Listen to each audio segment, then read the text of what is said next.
આજે આપણે બનાવશું ગુજરાતીઓના ફેમસ ફાફડા।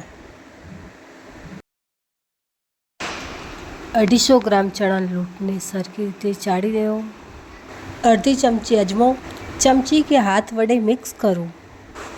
લોટ બાંધવા માટે અડધો કપ પાણી, મીઠું, ફાફડા સોડા થોડું કરીને પાણી એડ કરશું। સારી રીતે લોટ બાંધી લઈશું અને લોટ બાંધું છું આપણે। લોટ બાંધીને તૈયાર છે। લોટને કઠણ જ રાખવાનો 15 મિનિટ ઢાંકીને રાખશું। લોટમાંથી એક નાનો એવો હલવો લેશું આપણે।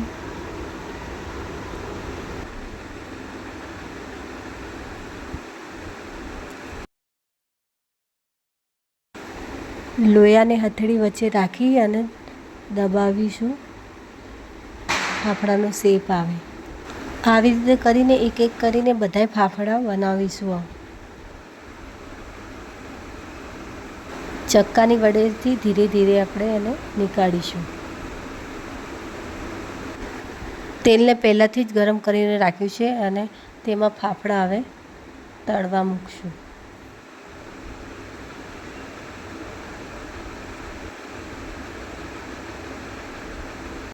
તો જોઈ શકો છો સરસ મજાનો તમને અમારો વિડીયો તૈયાર છે। વિડીયોને લાઈક, ચેનલને સબસ્ક્રાઈબ, કોમેન્ટમાં જરૂર કહેજો। જય માતાજી।